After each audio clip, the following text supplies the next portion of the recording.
Jadi kalau kita mau rasional, pastikan bahwa basic needs hakim-hakim di daerah itu terpenuhi. Jangan kasih dia rumah, nggak kasih dia sofa. Ini bukan hanya merugikan keuangan negara, tetapi merugikan perekonomian negara. Atau menjadi dasar daripada seorang hakim di dalam menjalani profesinya, termasuk dalam memeriksa perkara dan mengambil keputusan. Menjunjung tinggi principles yang sangat mendasar itu, tapi kita sendiri merusaknya gitu, dengan tingkah laku kita yang ganjil-ganjil gitu. Jadi memang kita anggap itu sebagai ya itu penghormatan, tapi justru kita mesti cari orang yang paling bajingan untuk kita kasih potongan tumpeng itu tuh, bukan pada orang yang sudah terhormat.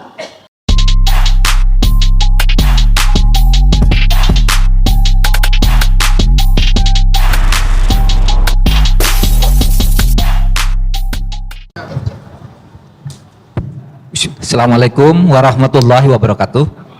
Pak Indrianto selaku moderator, terima kasih atas waktunya. Para narasumber, para yang mulia, Hakim Agung dan hakim-hakim di seluruh Indonesia, baik yang hadir di sini maupun yang melalui virtual. Para tamu-tamu yang terhormat dari berbagai institusi pemerintah. Saya singkat saja karena sudah lama saya mengonfirmasi kepada Mahkamah Agung bahwa saya akan hadir penuh di acara ini, tapi tiba-tiba tadi malam saya diminta untuk hadir bersama Presiden dalam pelantikan Ketua MK. Karena Presiden hadir, maka saya hadir, tapi saya kira cukup narasumber yang ada di sini untuk berbicara secara lebih detail. Saudara, pertama saya mengucapkan selamat atas ulang tahun Mahkamah Agung Republik Indonesia yang atas peringatan hari ulang tahun IKHI, Ikatan Hakim Indonesia yang ke-70. IKHI telah menjadi bagian penting dari pembangunan hukum di Indonesia, sehingga dari hukum-hukum yang mungkin tersedia sejak zaman Belanda, ada yang bagus, ada yang tidak, kemudian diadakan perubahan-perubahan menjadi semakin bagus, dan itu adalah sumbangan dari Mahkamah Agung. Baik dalam sumbangannya ketika dimintai pendapat ketika membuat undang-undang maupun ketika membuat putusan-putusan yang bisa disebut sebagai landmark decision, putusan-putusan yang monumental yang kemudian selalu dikenang sebagai tonggak di dalam penegakan hukum di Indonesia. Saudara, kita sudah lama sekali membuat aturan hukum, sehingga saya berpikir kita itu baiknya berhenti saja membuat aturan. Artinya aturan yang selalu merespon apa yang terjadi lalu dibuat aturan. Respon apa yang terjadi lalu dibuat aturan, itu malah semakin banyak menimbulkan celah-celah untuk melakukan manipulasi. Menurut saya seluruh aturan-aturan yang menyangkut penataan Mahkamah Agung dan pembinaan hakim itu sudah cukup lengkap. Bagaimana pedoman teknis peradilannya, bagaimana peningkatan kapasitas personalnya agar mampu memahami dinamika perkembangan masyarakat dan ilmu hukum, itu sudah lengkap aturannya. Cari aturan apa saja yang menyangkut bagaimana agar pengadilan itu baik, cari aturan apa saja pasti ada. Kalau tidak ada undang-undang, ada di peraturan Mahkamah Agung, ada di berbagai tempat. Undang-undang yang tidak terkait langsung dengan hakim itu banyak, itu peraturan-peraturan yang mengarahkan agar setiap hakim itu punya integritas. Tetapi memang integritas itu tidak tergantung pada aturan. Saya sering mengatakan begini ketika saya menjadi hakim. jika ada sebuah perkara masuk kepada saya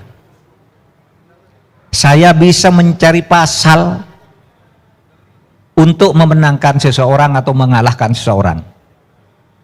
Karena kalau untuk memenangkan, ya ini pasalnya, ini undang-undangnya. Kalau kamu saya kalahkan, ini pasalnya, ini undang-undangnya. Oleh sebab itu sering terjadi perbedaan antara hakim, pengacara, hakim, jaksa, jaksa, pengacara. Karena masing-masing punya pasal. Sehingga tinggal kuat-kuatan, dan kalau moralnya lemah, integritasnya lemah, disitulah terjadi jual beli. Nah, oleh sebab itu ini sangat tepat sekarang kita mewujudkan hakim yang berintegritas. Kalau urusan kapasitas, kapabilitas itu kan sudah dites dengan sangat ketat. Untuk jadi hakim ini tidak mudah. Untuk hakim agung diseleksi oleh KY, nanti DPR dilihat track recordnya. Untuk menjadi hakim pemula ada syarat-syaratnya lagi. Udahlah, kalau kapasitas, kemampuan, tapi moralitas, integritas, itu yang saya kira harus kita perhatikan.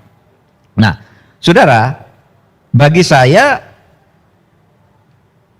hakim yang bagus, yang berintegritas itu bisa mempertemukan antara public common sense, kemudian hati nurani yang selalu mengarahkan kebaikan, dan pasal-pasal hukum yang resmi, karena tidak bisa nih dilepaskan nih pasal hukum ini. Tetapi seperti saya katakan, pasal-pasal itu bisa kok dibuat apa saja. Pak Rocky Gerung berperkara dengan saya, lawannya Pak Bagir Manan, tinggal saya bilang aja, Pak Rocky kalau Anda mau menang, saya bisa pakai pasal ini loh. Kalau enggak, nanti saya menangkan Pak Bagir, ada undang-undang ini loh. Ini undang-undang tentang koperasi, Anda menang. Tapi kalau saya pakai undang-undang bea cukai, habis Anda mau bayar berapa? Kalau orang tidak punya integritas. Nah, oleh sebab itu maka, saudara sekalian, di dalam praktek sampai kekinian banyak putusan-putusan yang kemudian mencurigakan karena tidak punya integritas. Apa benar? Ya benar, nyatanya hakimnya ditangkap. Yang kasus inti dana itu sekarang di KPK ada 5 hakimnya. Belum lagi yang pegawai-pegawai biasanya. Itu karena tidak punya integritas, karena ketika ditangkap ya terbukti mengadu gitu. Tapi jangan dikira bahwa hakim itu jelek semua. Ini ada baru putusan yang sangat mengejutkan dan dapat pujian 3 minggu lalu. Surya Darmadi yang disebut Apeng itu dihukum penjara 15 tahun dan membayar kepada negara 42 triliun. Kalau dihitung dengan korupsi merugikan keuangan negara, dia ngitungnya hanya 4,7 triliun. Tapi hakim percaya kepada analisis ilmu, ya bukan ilmu hukum, tapi kepada ilmu ekonomi, ilmu lingkungan, ilmu apa, dia diundang semua ahlinya. Ini bukan hanya merugikan keuangan negara, tetapi merugikan perekonomian negara. Maka hakim setuju dengan jaksa, dia tuntut bahwa dia harus membayar 2 miliar karena kerugian keuangan negara, tetapi juga harus mengembalikan triliun tadi, 2 triliun.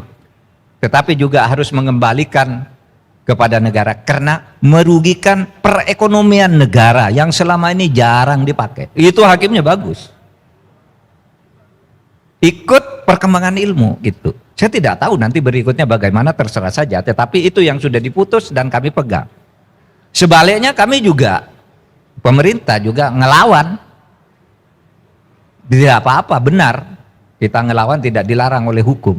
Ketika pengadilan misalnya membebaskan kasus Indosuria. Ada perbuatannya tapi katanya bukan pidana. Onslah memang ada di ilmu hukum. Tapi sudah dianalisis di mana ya onslahnya gitu. Oke, nanti kita adu argumen ini. Kita katakan pemerintah akan melawan habis-habisan, kan kalau perlu adu kuat. Tangkap lagi sekarang. Yang sudah diputus oke, kita coba naik banding, tapi yang belum diputus kasusnya kan banyak ini, triliunan.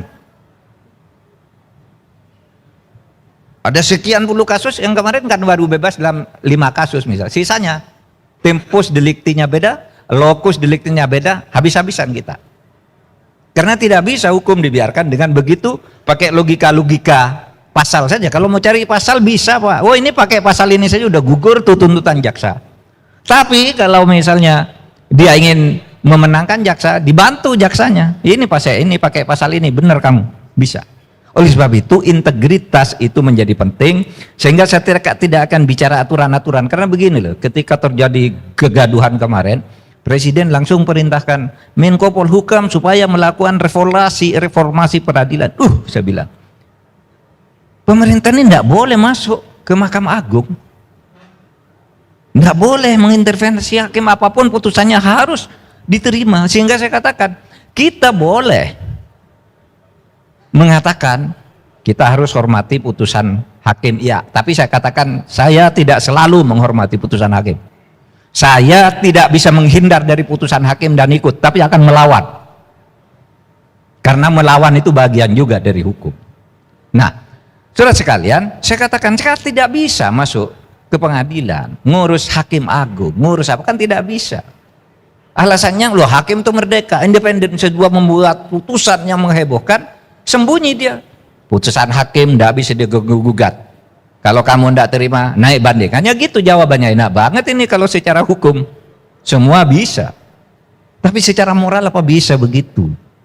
Nah itulah, saudara sekalian, sekali lagi, sangat besar peran IKHI, sangat besar peran Mahkamah Agung membangun republik ini dalam rangka membangun negara hukum yang demokratis, negara demokrasi yang berdasarkan hukum. Tapi celah-celah kesalahan itu kita beri catatan-catatan pada acara hari ini. Dan saya mencoba memberi catatan kecil saja seperti itu. Mari kita bangun negara ini, karena negara ini akan baik kalau hukumnya baik. Saya tadi bicara dengan Pak Sunarto, dulu saya nulis disertasi. Hukum itu tidak selalu independen, hukum itu tidak selalu otonom, sering diintervensi politik. Kalau mau hukum baik harus diintervensi oleh politik. Kalau mau hukum jelek terjadi itu karena intervensi politik. Intervensi politik itu apa? Banyak. Ya. Oleh sebab itu mari kita kembalikan ke panglimaan hukum ini, ya. Kembalikan ke panglimaan hukum itu, ambil lagi dari kepanglimaan politik. Tetapi juga hakimnya harus punya kapasitas, integritas dan moralitas yang tinggi. Demikian Pak pengantar saya mohon izin tidak bisa ikut sampai akhir, saya sampai jam 10.40. Tapi saya masih akan mendengarkan dulu nih sisanya. Assalamualaikum warahmatullahi wabarakatuh. Terima kasih atas pandangan-pandangannya. Jadi bahwa memang peran menurut Prof. Mahfud, peran Mahkamah Agung ini sangat besar sekali dalam membangun integritas peradilan, ya, khususnya pada para hakim. Juga mengenai peraturan-peraturan yang berkaitan dengan dinamisasi peran hakim itu sebenarnya sudah cukup. Tetapi masalahnya adalah memang dari peraturan perundang-undangan, baik yang langsung atau yang tidak langsung dalam kaitannya dengan peran hakim itu tidak ada pengaturan pada topik mengenai integritas. Semua ini memang kembali kepada hati sanubari dari para hakim, khususnya dalam menjalankan arahan dan tindakan dari kelembagaan yudisial ini. Ini dari Prof. Mahfud. Prof. Mahfud, ini waktunya ya Pak ya, Prof ya, harus mengikuti ini. Sekarang saya serahkan dalam perspektif Komisi Yudisial, ya Prof. Mukti Fajar mungkin bisa memberi masukan arahan masalah integritas dan bagaimana mewujudkan kembali kepercayaan publik kepada lembaga peradilan di Indonesia ini. Silakan Prof. Mukti.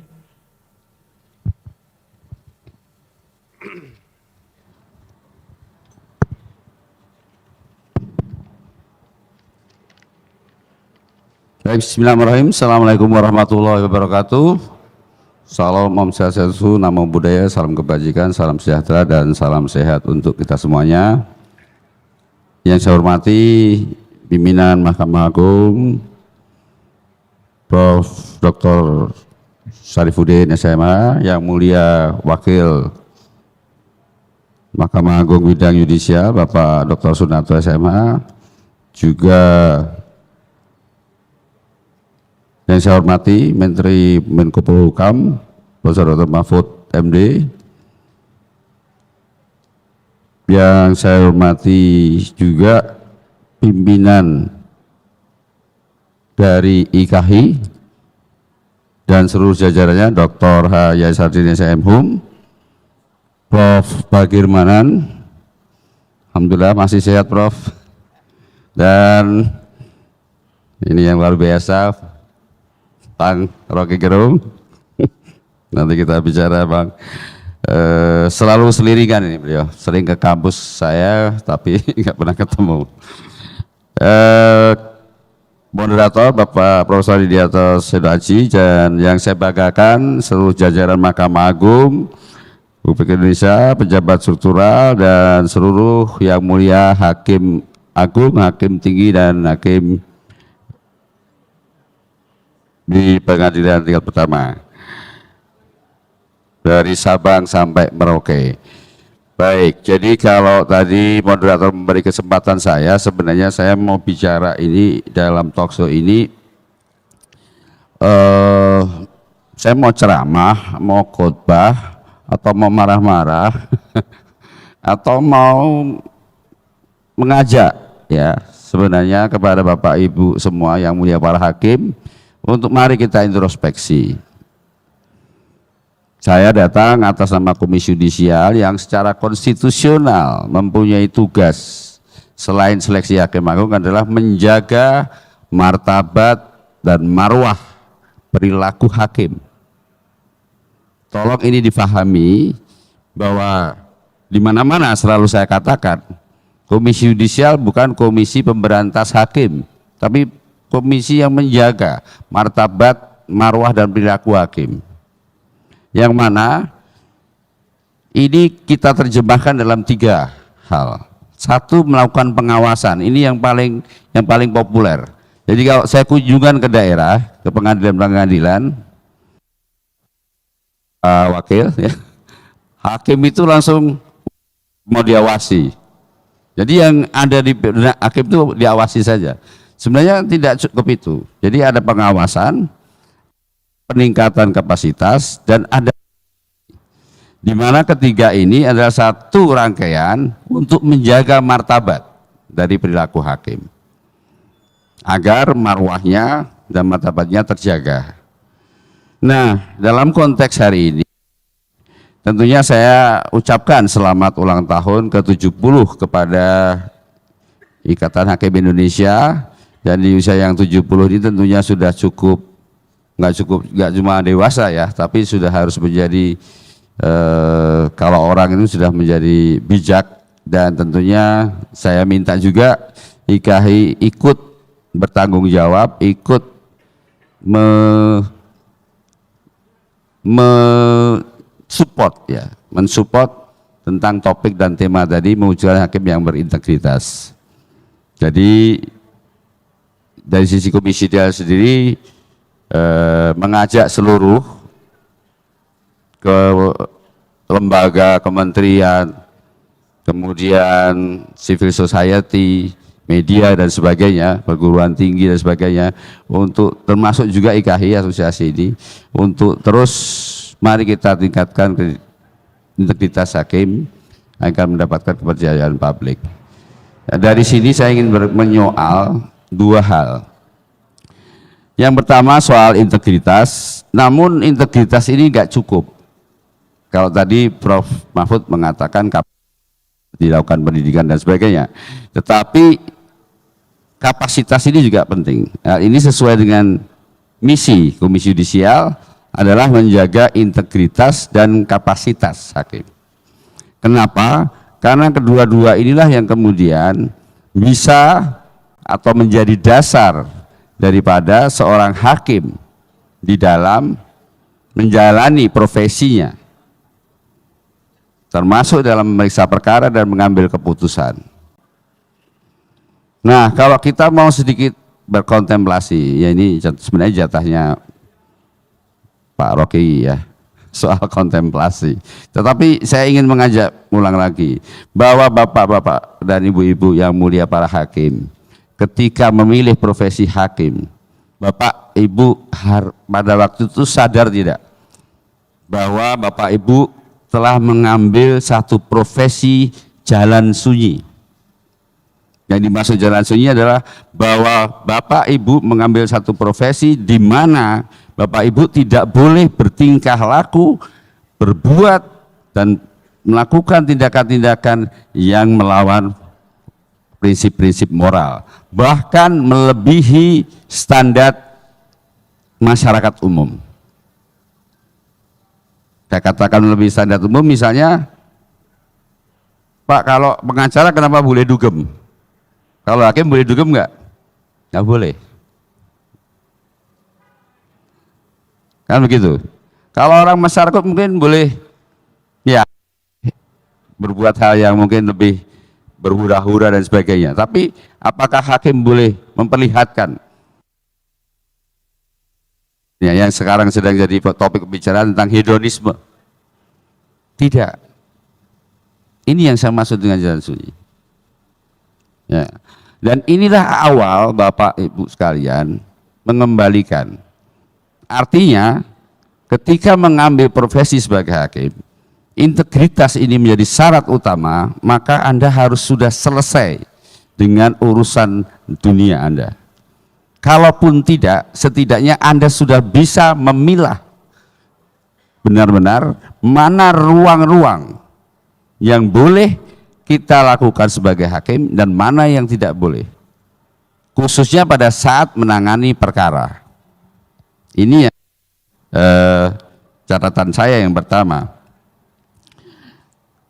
Yang kedua, bahwa hakim ini juga di dalam menjaga integritas moralnya itu harus konsisten, ya. Konsisten untuk menahan godaan, kuat terhadap ancaman. Saya sampaikan lagi ya, nggak cuma kuat menahan godaan, tapi kuat juga menahan ancaman atau intervensi dari siapapun, dan perilaku yang patut tadi. Ini tentunya Bapak Ibu kalau pakai acuan Komisi Yudisial ada 10 butir KPPH. Saya pikir Bapak Ibu sudah hafal semuanya. Saya nggak perlu jelaskan. Nah, di sini sebenarnya ada fungsi dari Komisi Yudisial. Selain dari mengawasi dan meningkatkan kapasitas, ada advokasi. Ini yang nggak pernah populer.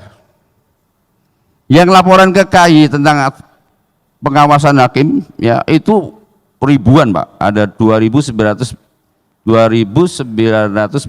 kemarin tahun 2022. Tapi yang lapor, hakim yang lapor bahwa dia direndahkan martabatnya, kemudian butuh advokasi atau perlindungan dari Komisi Yudisial, hanya belasan. Ya, kalau dia merasa diancam, ya, kemudian ada ancaman pembunuhan, ada ancaman intervensi dan sebagainya, mereka lapor. Tapi kalau godaan nggak ada pernah. Hakim melapor ke Komisi Yudisial bahwa KY, saya sebagai seorang hakim direndahkan martabat saya karena saya diiming-imingi godaan. Karena diiming-imingi godaan itu adalah bagian merendahkan martabat hakim. Mohon maaf Bapak Ibu yang mulia para hakim, ketika Bapak Ibu diiming-imingi dan menerima itu, bahwa kemudian Bapak Ibu tidak lagi yang mulia, tapi Bapak Ibu menjadi seorang dagangan yang bisa dibeli. Anda hanya dihargai dengan sekian rupiah. Padahal kebanggaan martabat hakim itu lebih dari nilai, priceless, lebih daripada nilai rupiah ataupun sekarang nggak model rupiah ya Pak ya, sekarang dolar atau euro kan gitu. Nah ini yang perlu dicatat. Saya mohon untuk semua merefleksi diri lagi. Ini bagian yang penting. Kemudian yang kedua, mengenai kapasitas. Kapasitas ini penting bagi seorang hakim karena tidak saja hakim dibutuhkan hakim yang baik secara moral, baik secara integritasnya, tetapi bahwa dia juga mempunyai kapasitas, kemampuan intelektual. Dia harus mempunyai kesalehan akademik. Kenapa saya katakan kesalehan akademik? Karena kalau penguasaan ilmu, apalagi ilmu hukum ya, kita semua belajar ilmu hukum tentunya, argumentasi itu bisa dibolak-balik Pak. Tapi kalau kita punya kapasitas yang berdasarkan pada kesalehan akademik dan martabat intelektual, maka argumentasi hukum kita itu insya Allah lah akan runut, akan logis, wajar, dan bisa memberikan rasa keadilan. Tidak hanya benar sekedar hukum, tidak hanya sekedar benar secara logika hukum, tapi juga memberikan rasa keadilan. Karena setiap kali wawancara hakim agung, sering kami tanyakan, Bapak mau jadi hakim agung, itu mau jadi pengadil atau corong undang-undang? Siapa bisa jawab? Yang lulus kemarin siapa? Pengadil atau corong undang-undang? Pengadil Pak. Nah, pengadil ini bukan sesuatu yang mudah ketika kapasitas kita ini tidak disertai dengan kesalehan akademik dan visi tadi dalam menegakkan keadilan. Sehingga di setiap argumentasinya hakim dapat memberikan gambaran yang jelas dan memberikan nasihat. Oleh karena itu hakim harus sadar bahwa setiap putusan hakim itu tadi sudah disampaikan Prof. Mahfud, rex judicata tidak bisa disalahkan, tetapi bahwa hakim harus sadar Bapak Ibu yang mulia ini hidup tidak dalam ruang yang imun.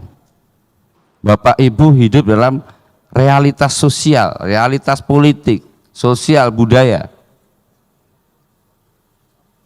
Sehingga Bapak Ibu juga harus bisa menangkap.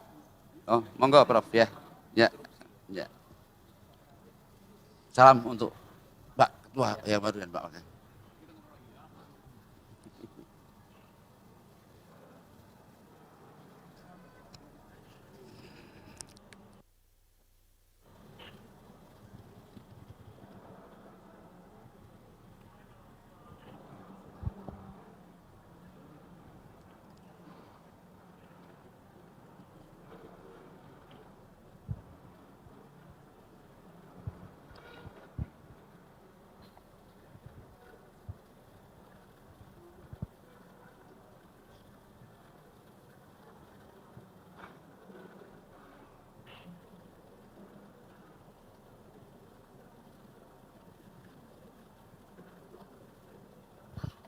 Oke, saya lanjutkan.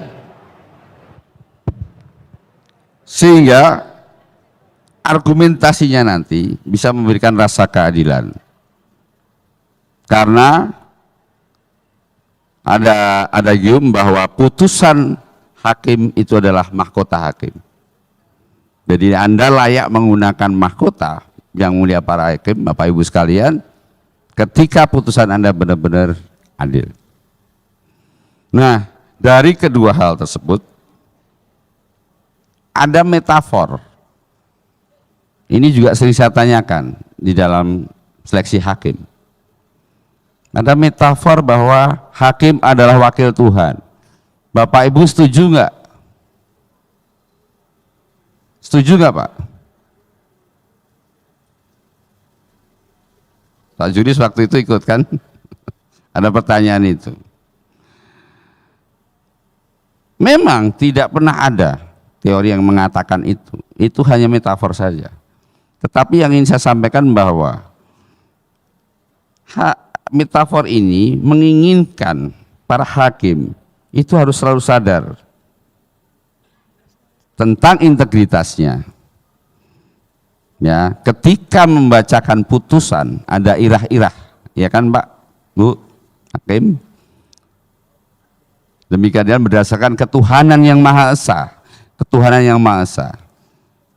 Oleh karena itu Bapak Ibu harus sadar selalu bahwa ketika menangani perkara hingga memutus perkara nantinya membacakan itu, hanya kuasa Tuhanlah yang berhak mengintervensi Anda dan berhak menakut-nakuti Anda. Bukan kekuasaan, bukan kekayaan, bukan godaan apapun. Hanya kuasa Tuhan.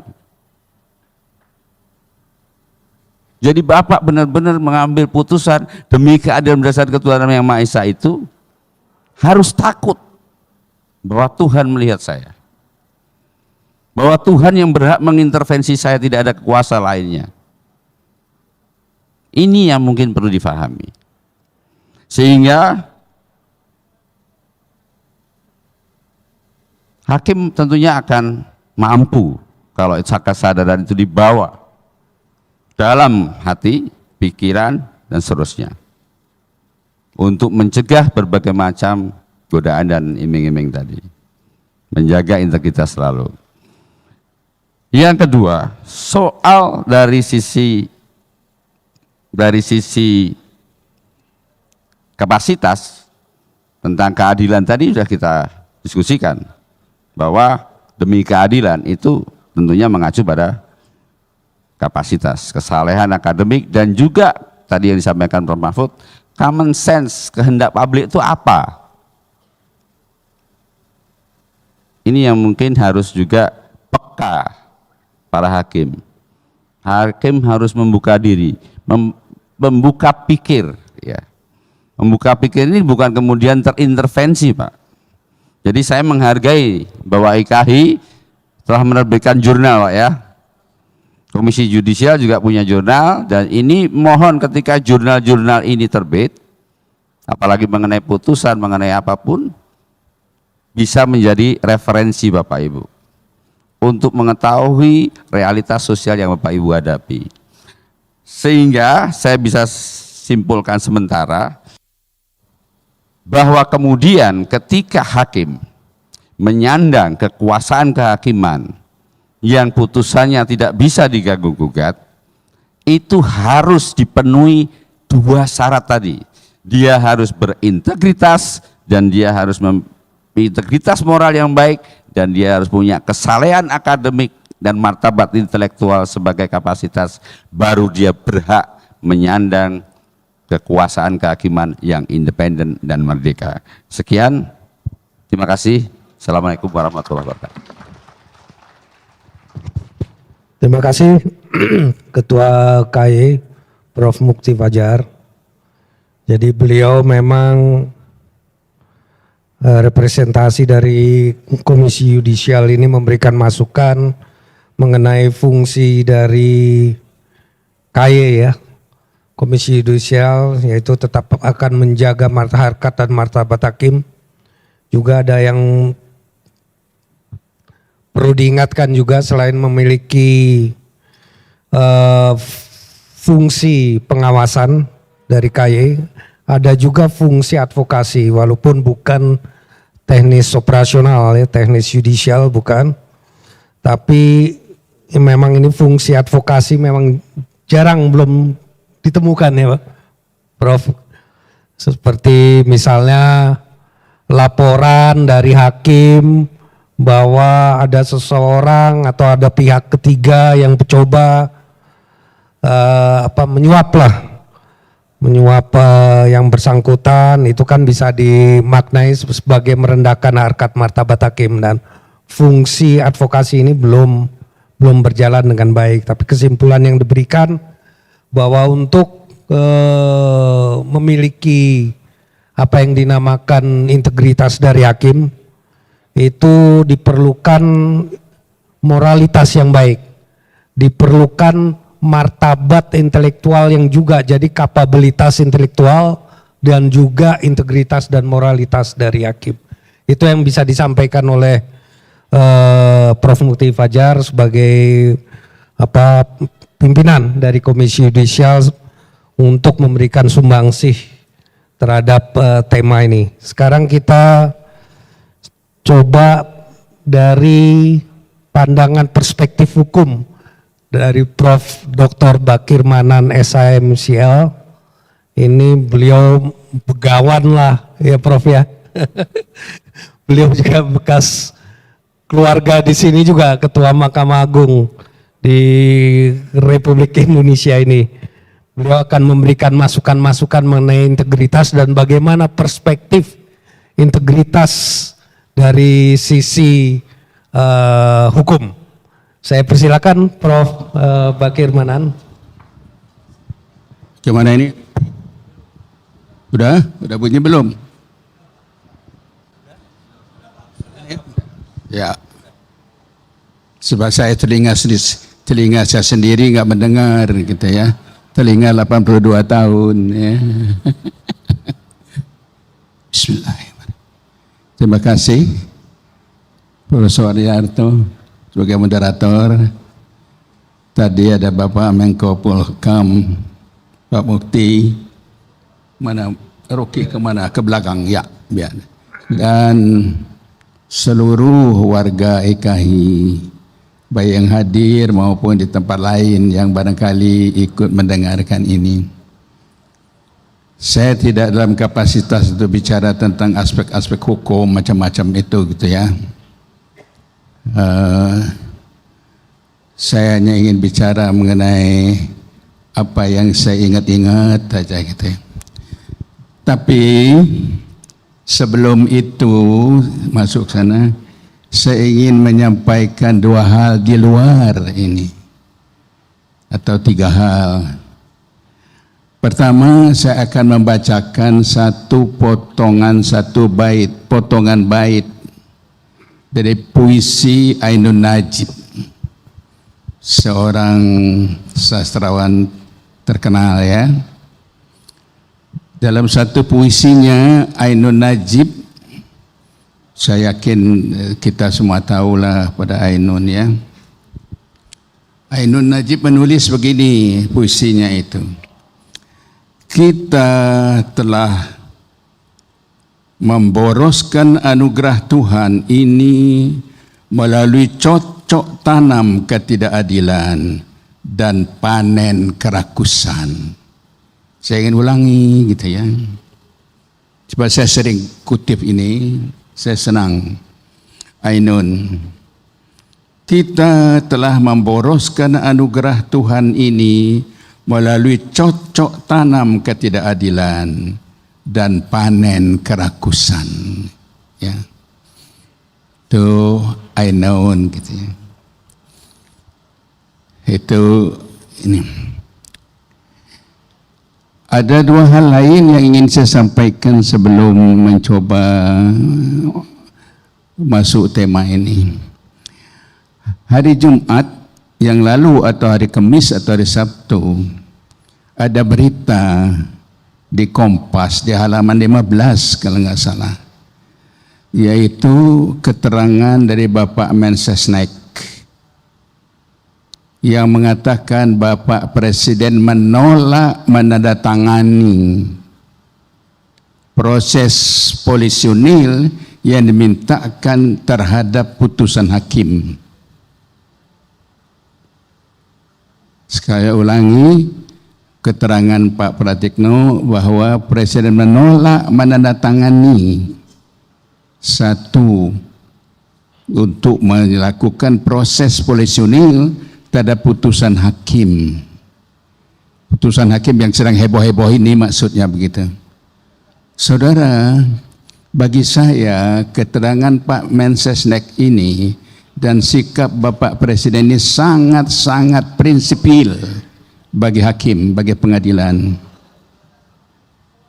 baik ditinjau dari perspektif negara hukum, perspektif demokrasi, perspektif independensi kekuasaan kehakiman atau pemisahan kekuasaan. Bagaimana Presiden menunjukkan bahwa putusan hakim harus dihormati, tidak bisa dicampuri. Ya. Ini mengingatkan saya pada satu peristiwa di California. Pada suatu ketika ada seorang public figure di California, sekarang masih ada orang, diadili karena didakwa terlibat membunuh mantan istri dan pacarnya yang baru. Mahkamah Agung membebaskan dia. Mahkamah Agung California mengatakan tidak cukup bukti sehingga dia dibebaskan. Terjadi demo di California. Menurut kami dia yang ikut membunuh itu. Akhirnya Presiden Bush Junior mengatakan, putusan hakim, that's the law, itu hukum, dan orang terus diam gitu ya. Apa maksud saya? Cerita Pak Jokowi itu menunjukkan kalau itu hukum, putusan hakim itu hukum. Tadi ada bahasa Latinnya itu gitu ya. Alangkah ganjilnya kalau presiden sebagai the chief executive, sebagai the head of states, menjunjung tinggi principles yang sangat mendasar itu, tapi kita sendiri merusaknya gitu, dengan tingkah laku kita yang ganjil-ganjil gitu. Barangkali perlu kita renungkan itu ya, barangkali gitu ya, perlu direnungkan. Sebab kalau saya merenungkannya nggak ada guna lagi. Saya sudah 14 tahun nggak ada lingkungan saudara-saudara.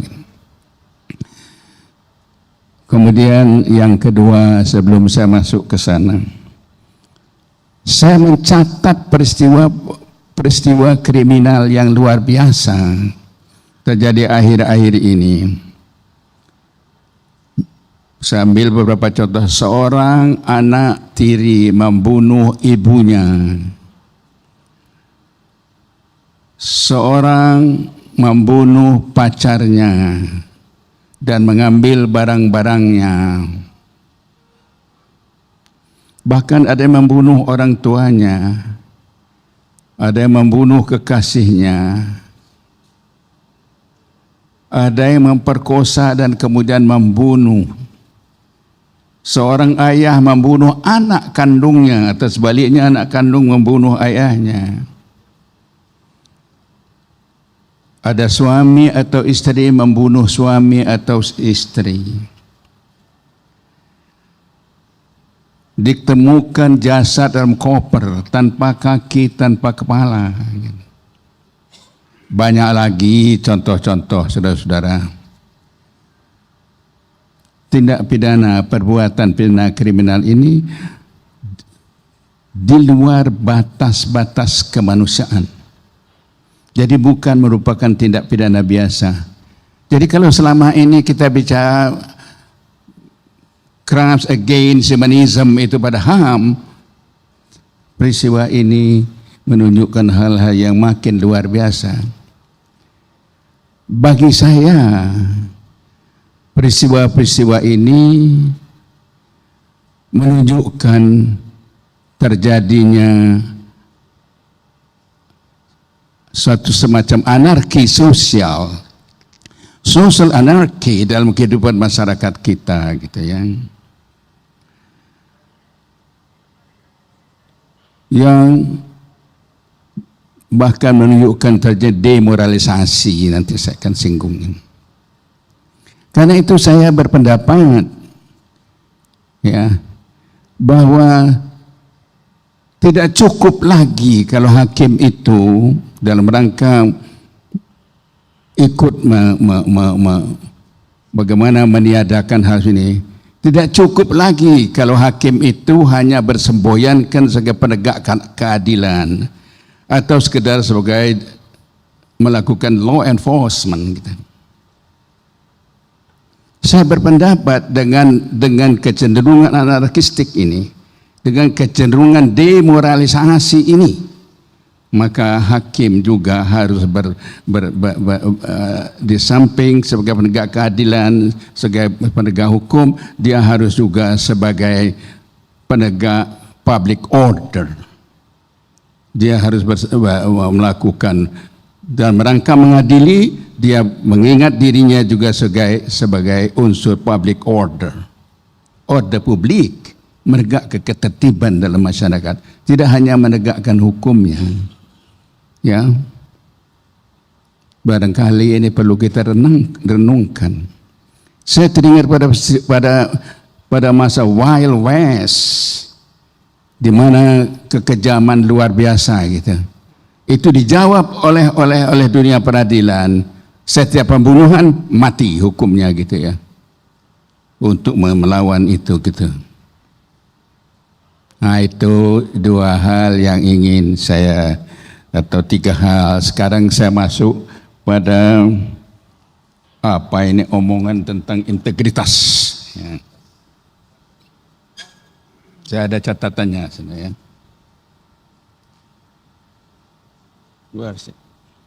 Oke. Apa sih integritas itu? Di Inggris ya, pernah ada sebuah komisi dibentuk oleh parlemen. Namanya Komisi Nolan. Yang diminta untuk menyusun kembali prinsip-prinsip public ethics, ya, standar of public life yang berupa etika-etika. Salah satu dari principles of public life itu adalah integritas itu. Apa yang mereka artikan dengan integritas? Karena ini ditujukan pada pejabat publik, ya, maka dikatakan integritas pejabat publik itu, udah definisi Komisi Nolan ini, pejabat publik tidak boleh atau dilarang berada di bawah pengaruh uang atau kewajiban-kewajiban lain, baik dari orang-orang atau badan-badan yang dapat mempengaruhi dalam menjalankan tugas-tugasnya. Itu integritas, kata Komisi Nolan, yang kemudian disahkan menjadi Principles of Public Life di Inggris. Saya ulangi. Apa integriti itu? Pejabat publik tidak boleh atau dilarang berada di bawah pengaruh uang atau kewajiban-kewajiban lain, baik dari orang-orang atau badan-badan yang dapat mempengaruhi dalam menjalankan tugas-tugasnya.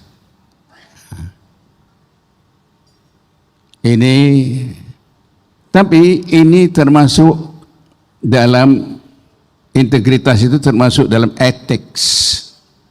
Not the law, but ethics. Nah, kalau kita sudah bicara ethics, saudara-saudara, ada dua principles dalam ethics itu, yaitu kemauan untuk menegakkan segala sesuatu, disiplin hukum atas kemauan sendiri, yaitu adanya kemauan untuk menegakkan sendiri apakah ada hukum atau disiplin dengan kemauan sendiri. Self-imposed, orang Inggris mengatakan. Dan yang kedua, prinsipal etik adalah self-forbearance, kemauan untuk menahan diri, gitu. Kemauan untuk menahan diri, gitu. Nah, karena ethics, maka saya akan catat dari berbagai bacaan saya mengenai ethics. Saya mencatat dari bacaan-bacaan itu ada 12 prinsipal ethics yang harus semestinya menjadi pegangan dalam menjalankan tugas-tugas publik. Saya ada makalahnya mengenai etika kebangsaan, sudah lupa lagi lah tulisannya. Satu, prinsip etik itu tidak mementingkan diri sendiri. Selflessness. Seorang pejabat publik harus selalu bersikap tidak mementingkan diri sendiri. Kedua tadi, pejabat publik harus memiliki integritas atau integrity. Ketiga, selalu bertindak objectivity.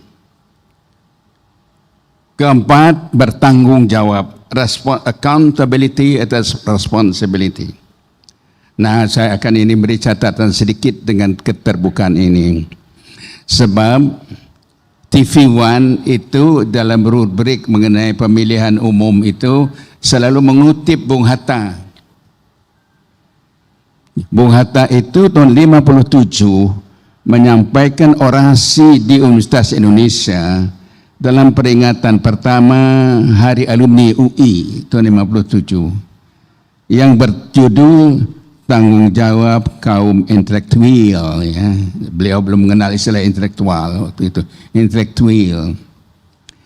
Beliau bicara tentang demokrasi. Demokrasi nanti kita kaitkan di sini hanya akan tegak, hanya akan bertahan kalau ada tanggung jawab. Tidak ada tanggung jawab. Tanpa tanggung jawab demokrasi akan runtuh, kata beliau. Dan kalau terjadi keruntuhan akibat tidak bertanggung jawab itu, maka akan terjadi anarki.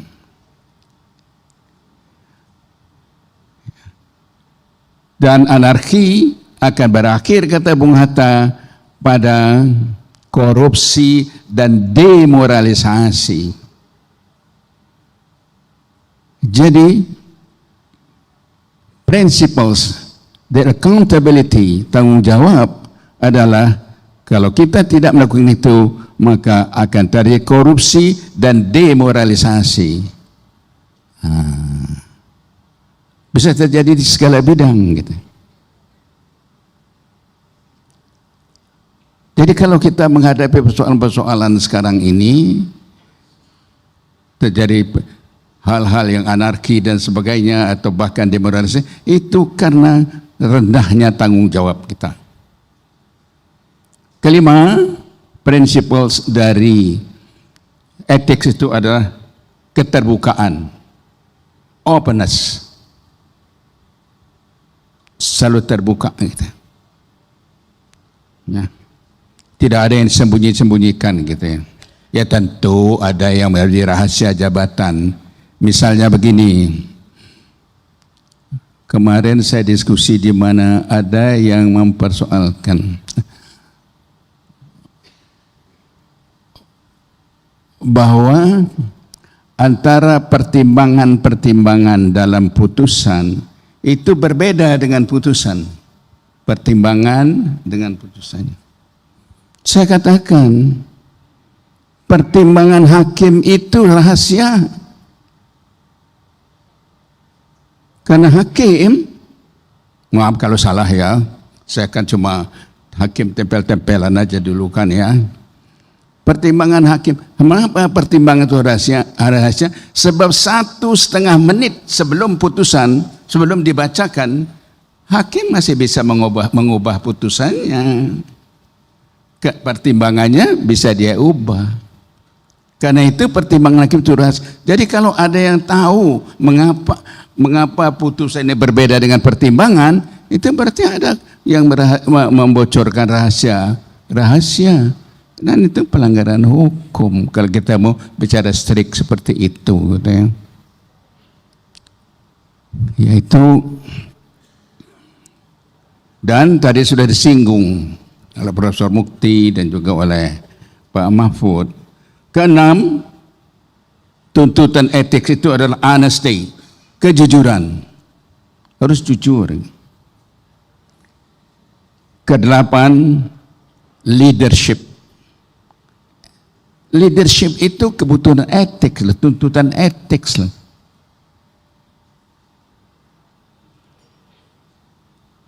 Yang kedelapan, keluhuran budi sudah disinggung tadi, yaitu ada dignity.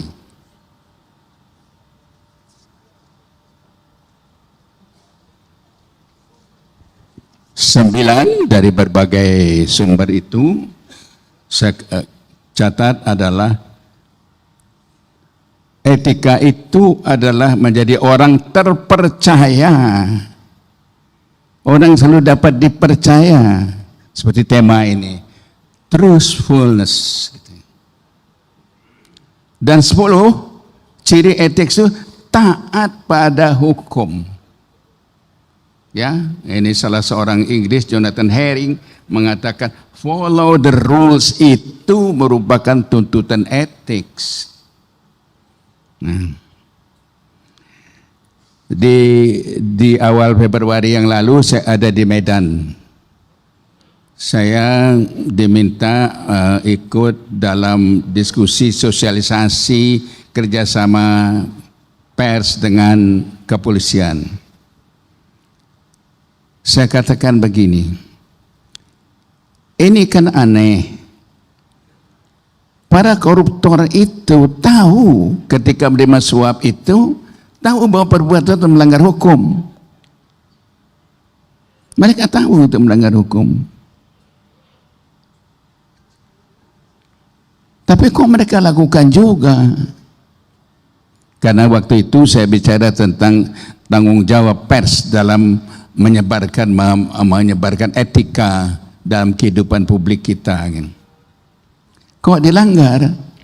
Berarti ada aspek non hukum yang sama sekali tidak menjadi pegangan bagi mereka, yaitu aspek etik taat pada hukum.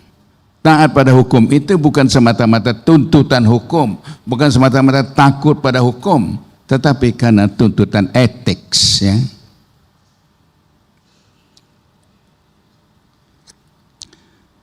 Saya catat, etika itu adalah berusaha menghasilkan yang terbaik, selalu berusaha menghasilkan yang baik.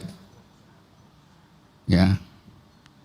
Produce the best outcome, mereka katakan gitu, yang terbaik.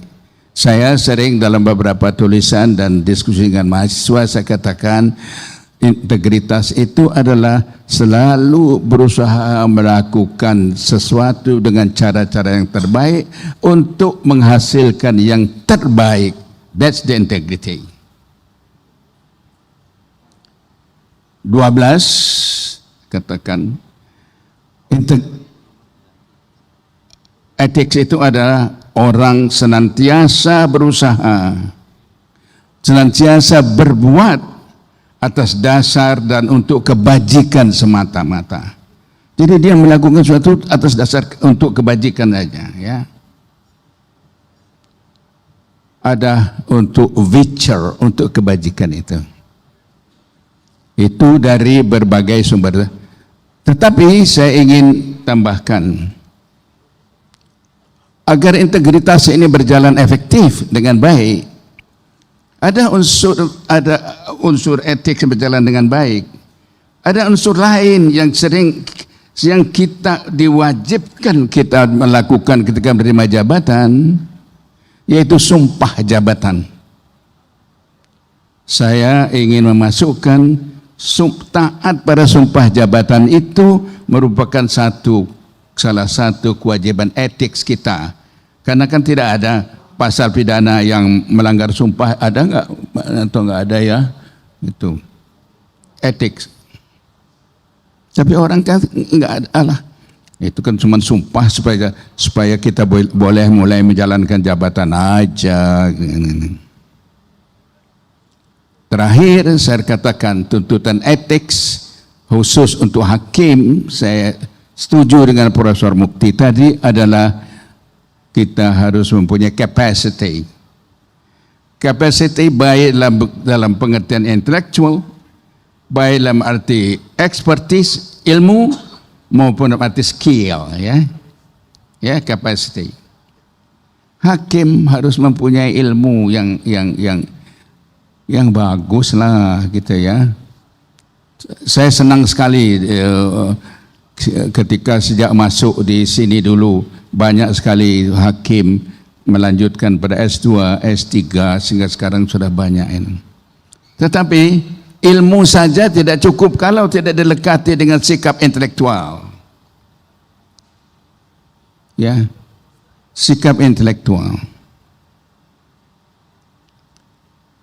dan keterampilan itu. Saya sering mengatakan kalau di kalangan pers, karena saya kan orang pers ya, ini ngakulah hebat gitu ya. Ada 3 kelompok intelektual yang mestinya menjadi basis tempat berdirinya kita. Yaitu pertama adalah para cerdik pandai kampus, ilmuwan dan para sarjana. Yang kedua, LSM saya masukkan sebagai sumber intelektual. Dan 3 pers. Kesan saya, ya sarjana gitu ya, tapi tidak menjelma dalam wujud intelektual.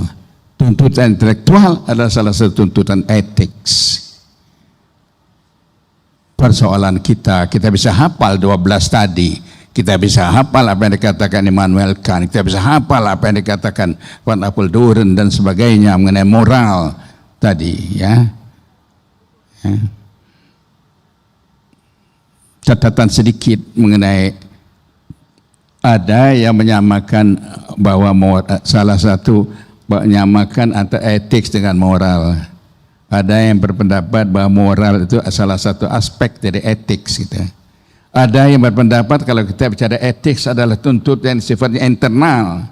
Tapi kalau kita bicara moral adalah rangka tuntutan sosial, bicara tentang kesusilaan. Ada yang tapi itu ilmu lah gitu ya. Yang penting bagi kita adalah sikap moral, sikap yang sifatnya batiniah sebetulnya itu ya. Nah, pertanyaannya sekarang ini, meskipun kita bisa hafal itu, bagaimana kita bisa menjamin agar hal itu bisa menjadi way of life kita, menjadi pola hidup kita dan dapat dikontrol pelaksanaannya. Nah, barangkali ini tantangan bagi IKAHI untuk mencari mekanismenya agar kalau kita sepakat aspek-aspek etik sangat menentukan integritas dan kewibawaan pengadilan, kewibawaan hakim, mari kita pikirkan bagaimana kita. Ya tentu saja kalau kita omongkan terus lama-lama akan masuk insyaAllah gitu ya, mudah-mudahan. Tapi bagaimana kita menemukan pola ya ini ya. Sekarang misalnya kita ciptakan komisi yudisial untuk mengawasi itu, salah satu aspek. Tapi yang jangan bicara tentang terus pada aspek represifnya, jangan bicara tentang sampai kontrolnya. Kita bicara tentang bagaimana kita membangun dalam diri kita, dalam core kita bahwa hey itu enggak betul gitu ya. Ya. Saya punya pengalaman dulu ketika sekolah lanjutan ya di tempat lain. Kepada guru saya ngomong gini, mengapa kita nggak lakukan begini saja, Bu? Saya katakan gitu ya. Dia jawab, Bagir, that's against the law. Kita tidak boleh. Malah soal kecil sekali gitu ya. Artinya bagaimana orang melekat dalam dirinya itu taat pada hukum, taat pada rules, taat pada tatanan itu. Saya berharap IKAHI dapat menemukan mekanismenya yang baik untuk menciptakan itu ya. Dan itu tidak perlu besar-besaran terus-menerus. Kalau kita kumpul tiap minggu, tiap beberapa orang saja itu sudah merupakan mekanisme yang baik. Terima kasih Pak Moderator, mohon maaf. Terima kasih Prof. Dr. Bakir Manan atas masukan yang sangat berguna sekali. Mungkin catatan dari saya memang ada yang pertama ini bukan hal yang, tapi baru saya dengar bahwa sebaiknya hakim itu tidak saja berperan sebagai legal court, tapi juga berperan sebagai public court. Itu sangat penting sekali, karena apapun hakim ini tidak saja terikat pada persoalan peraturan perundang-undangan yang berpijak pada kepastian hukum, tapi juga masalah-masalah keadilan yang ada di dalam masyarakat.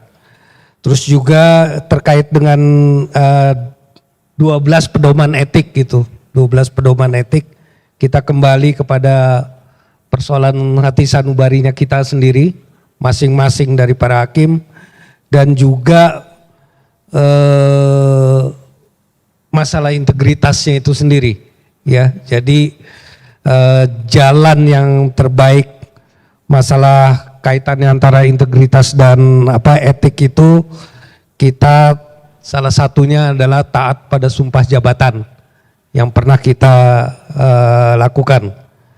12 etik itu semoga nanti IKI juga 12 pedoman etik itu semoga IKI juga dapat memberikan pemahaman solusi sampai dengan para rekan-rekan hakim di daerah-daerah maupun juga yang di pusat sebagai sumber pemahaman mengenai etik itu sendiri. Jadi masalah prinsip moral kembali lagi menjadi pijakan atau basis yang terkuat dalam penegakan integritas dari para hakim. Nah, sekarang yang terakhir dari Dr. Rocky Gerung mungkin dapat menjelaskan dalam perspektif filsafat dan ilmu pengetahuan. Ini penting sekali, karena apapun kalau kita ada di dunia akademik, filsafat menurut saya itu sains yang tertinggi gitu, yang kita menerjemahkannya kadang-kadang implementasinya berlainan di dalam kehidupan sehari-hari. Mungkin perspektif ini dari segi filsafat dan ilmu pengetahuan dapat sangat membantu Pak Dr. Rocky Gerung untuk memberi masukan-masukan pada teman-teman kita. Silakan. Oke, terima kasih Pak Indiarto. Ini tugas yang bisa berbahaya gitu, karena kalau saya terangkan secara sempurna, hakim-hakim itu pasti mengundurkan diri semua. Ada konsekuensi untuk menerangkan sesuatu yang final, radikal, dengan keadaan kita hari ini. Saya beri contoh sebelum saya masuk ke filosofi itu. Tadi kita potong tumpeng di sini. Ada semacam kebiasaan untuk memotong puncak dari tumpeng diserahkan pada orang yang paling terhormat. Itu udah salah loh.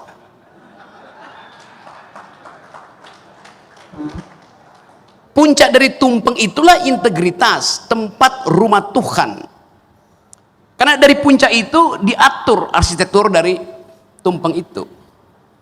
Jadi landasan tumpeng itu turun dari garis puncak tumpeng itu sendiri. Nah, karena itu memotong tumpeng itu nggak boleh yang atas duluan, integritasnya hilang. Mesti dari bawah perlahan-lahan. Itu filosofi Jawa dalam cara memotong tumpeng ini. Dan saya terangin Jawa dulu baru saya pergi ke Yunani ya. Jadi memang kita anggap itu sebagai ya itu penghormatan. Tapi justru kita mesti cari orang yang paling bajingan untuk kita kasih potongan tumpeng itu tuh. Bukan pada orang yang sudah terhormat. Itu nilainya. Itu terkait dengan, saya sekarang pergi pada Yunani, kata yang kita bicarakan tadi, yaitu keutamaan, keunggulan dalam bahasa Latin, dalam bahasa Greek, Yunani artinya Greek, namanya arete. Arete artinya keutamaan, keunggulan itu. Dari kata arete itu datang kata aristokrat, artinya kemuliaan, orang yang mulia, terhormat. Dari kata arete itu datang kata adaromai, artinya berdoa. Jadi kata keunggulan itu tidak dimaksudkan untuk menilai orang, tetapi untuk memungkinkan dia bertanggung jawab terhadap dirinya sendiri. Itu poinnya tadi itu. Jadi kalau Anda maling, lakukan kemalingan itu dengan bertanggung jawab. Kalau Anda koruptor, korupsi aja, karena itu keunggulan Anda. Yes, saya serius terangin itu. Yang tidak mulia kalau seorang koruptor minta hukumannya diringankan, itu tidak mulia. Kalau seorang maling itu minta hukumannya nyogok jaksa, itu tidak mulia. Di dalam pikiran orang Yunani, tidak semua orang adalah orang baik. Yang berbahaya kalau orang baik berbohong. Yang berbahaya kalau orang jahat jadi munafik. Jadi saya mau anjurkan, biarkan aja seseorang yang jadi koruptor. Oke, Anda koruptor, Anda tanggung jawab dengan perbuatan Anda adalah arete, Anda mulia itu. Tapi kalau koruptor minta partainya membela dia, itu artinya koruptor yang buruk, koruptor yang dungu namanya tuh. Saya serius ya, karena diminta oleh moderator terangkan itu secara sempurna itu. Jadi kalau kita pergi kembali pada prinsip-prinsip etik, etik itu tidak mengatur mana yang baik mana yang buruk. Etik itu diajukan pada kita untuk memberi keterangan kenapa Anda jadi baik, kenapa Anda jadi buruk. Jadi argumen itu yang lebih penting tuh. Kalau baik dan buruk dengan mudah kita tahu mana yang baik mana yang buruk. Tetapi moral call itulah yang menguji Anda tuh. Saya menjadi orang jahat, saya pertanggungjawabkan kejahatan saya. Itu namanya kejujuran. Saya mau berbuat baik, saya pertanggungjawabkan kebaikan saya. Itu namanya kejujuran, itu namanya integritas, itu namanya integrer, artinya tegak. Koruptor yang minta pengurangan hukuman dengan segala macam dalih bahwa dia masih punya anak istri, dia masih punya anak kecil, itu koruptor yang tidak berintegritas. Ya, yeah. That's the logic itu. Jadi tadi yang diterangkan kita bahas, kita bedain juga antara etika, etik dan kode etik. Kode etik bisa dibikin banyak, 20, 30, 100, dan kita nggak bisa hafal itu. Tapi etik itu cuma satu, Anda bertanggung jawab aja. Yang diterangkan Pak Bagirmanan tadi, bertanggung jawab terhadap kejahatan yang Anda buat, bertanggung jawab terhadap kebaikan yang Anda buat, itu selesai masalahnya. Saya balik pada himbauan tadi. Raih kembali kepercayaan publik. Kenapa hakim mesti melakukan kontemplasi dan minta agar supaya publik percaya lagi pada dia? Apa masalahnya? Kan ada nilai setitik yang merusak susu sebelanga, atau nilai 2 titik, nilai 3 titik. Mungkin ada nilai setitik di Mahkamah Agung, tapi ada 10 titik nilai itu di samping ini, di istana. Ada nilai setitik, tapi itu kemudian jadi causa celebre, kasus yang digede-gedein. Karena memang Mahkamah Agung nggak boleh satupun nilai yang merusak susu sebelanga. Departemen Keuangan boleh, silahkan, karena memang di situ potensial terjadi fraud. Walaupun Sri Mulyani terus-menerus mengatakan kami berintegritas, karena dia kumpulin semua masyarakat sipil berintegritas, setiap hari dia rapat dengan mereka. Integritas tidak ditegakkan dengan rapat atau dengan headline itu. Saya balik pada problem dasar hakim-hakim kita itu. Hakim kita tuntut berintegritas. Di dalam psikologi Abraham Maslow, integritas itu adanya di tingkat paling tinggi, itu self esteem, self actualization. Kalau kita baca tentang hierarki kebutuhan, manusia pertama-tama memerlukan basic needs, sandang, papan, pangan. Setelah itu dia butuh security, rasa aman. Setelah itu dia butuh self esteem, rasa dihargai, minta dihargai. Jadi kalau hakim-hakim di daerah basic needs-nya nggak ada, self esteem-nya nggak akan muncul. Itu kondisinya tuh. Hakim di daerah gajinya berapa? 7-10 juta. Sampai 27 turunan dia nggak bakal mampu beli velg Rubicon. That's point. Lalu Anda tuntut integritas dari hakim di daerah, yang bahkan untuk pergi ke pengadilan, dia mesti nebeng mobilnya si pengacara, karena dia nggak punya mobil disediakan negara.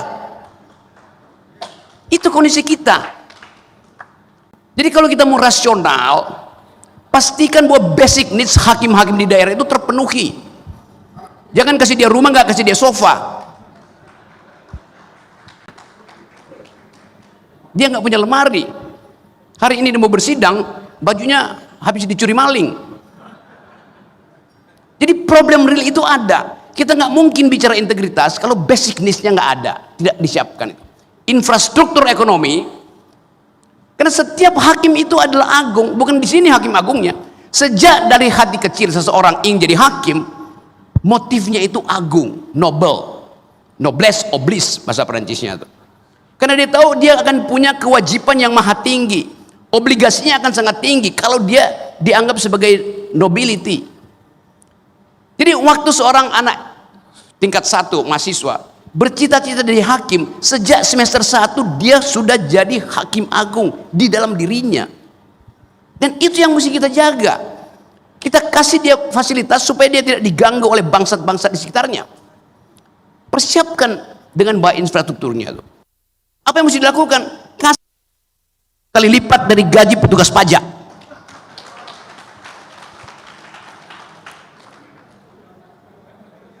Saya serius ucapin itu.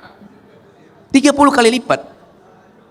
Karena hakim memproduksi keadilan, petugas pajak merampok keadilan. Silakan quote. Saya mau balik ke situ prinsip kita tuh. Sekarang kita lihat kenapa hakim tergoda dengan keadaan yang kita sebut hedonisme tadi itu. Kan dia merasa rendah diri di kalangan aristokrat daerah tuh. Kalau ada pertemuan semacam ini, hakimnya duduk di belakang, yang di depan anggota DPR, bupati, polisi segala macam, yang maling semua di situ. Coba, keagungannya di mana hakim itu? Mulailah bikin semacam SOP, hakim harus duduk di depan, karena kemuliaan ada pada dia tuh. Kan kita lihat kan, hakim nggak pernah diminta untuk kasih apa namanya kata pengantar untuk perkawinan lah, pembukaan bagi-bagi BLT segala macam tuh. Tapi hakimnya datang, minder dia di belakang. Padahal di dunia dari abad ke-100 sebelum Masehi, hakim itu ada Nobel, orang utama, aristokrat itu. Nah, kita mau ubah prinsip-prinsip itu supaya kita lega mengatakan bahwa ini negara hukum. Negara hukum artinya hakim dimuliakan dari sejak dia berpikir untuk jadi hakim.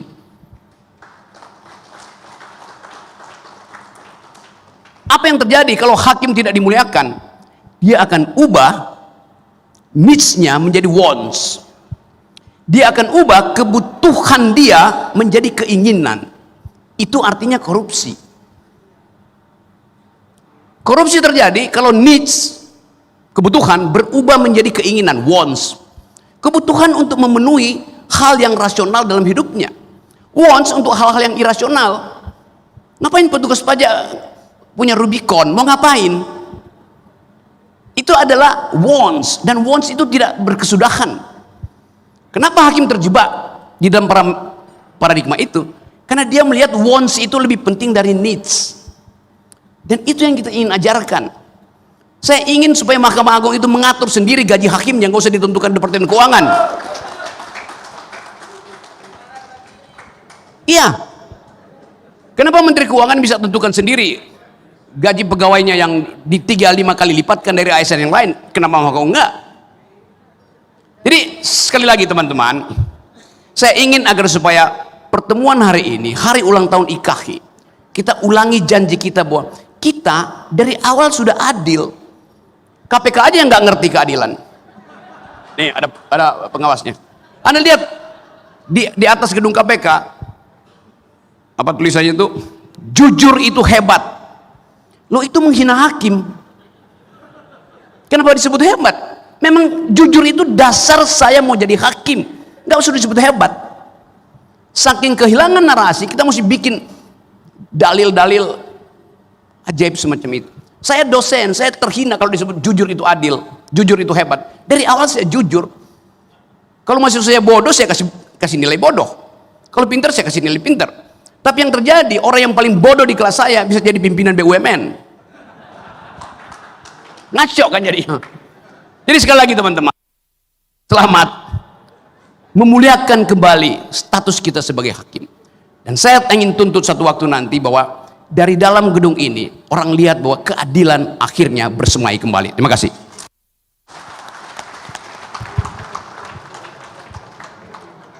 Terima kasih Dr. Rocky Gerung.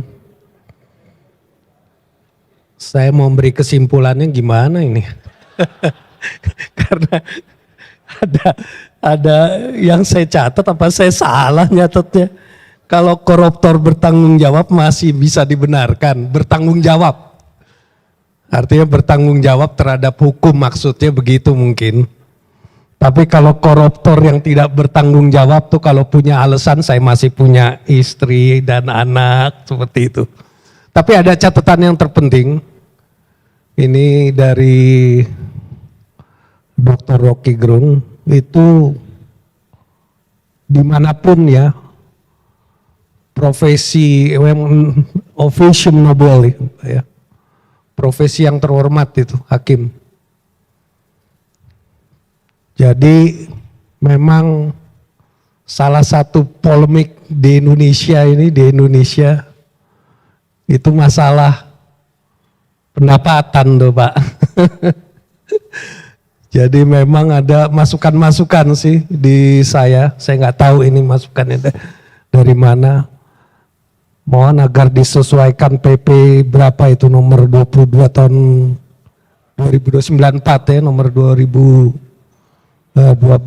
itu. Karena ada beberapa, banyak sekali di daerah-daerah tuh hakim dengan pangkat tertentu masih di bawah dari. Tadi ide dari Dr. Rocky Gerung tuh bagus sekali. Kenapa soal penggajian nggak diatur sendiri sama Mahkamah Agung? Ya, bukan seperti kalau kita lihat yang sekarang diperiksa oleh KPK itu gajinya mempunyai ini khusus tersendiri, pajak dan bea cukai itu punya sistem penggajian tersendiri, berapa kali lipat itu. Sekarang lagi diperiksa oleh KPK, tapi bukan ininya saya. Terus dua catatan memang yang karena filosofinya ini agak tinggi nih Dr. Rocky Gerung soal tumpeng dipotong itu, saya nggak ngerti itu dari mana karena pemahamannya saya.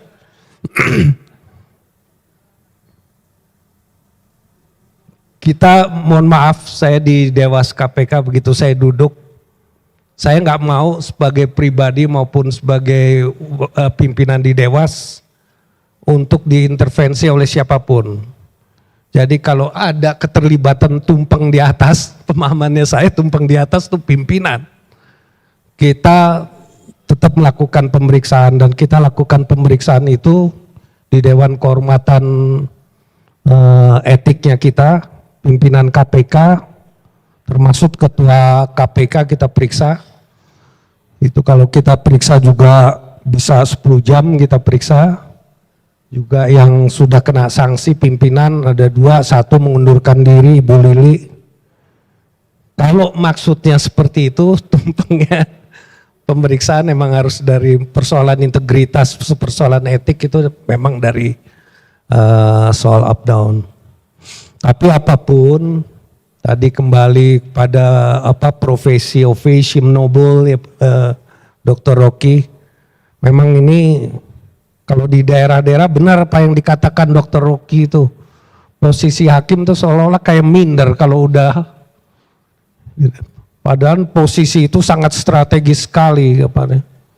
Itu mau dikatakan, mohon maaf wakil Tuhan di dunia, itu hakim. Kalau di Inggris kita ingat mungkin Lord Denning itu salah satu Chief Justice dari Appeal Court. Kalau di Inggris Supreme Court dari Great Britannia itu ada di Court Appeal. Itu sangat-sangat disegani.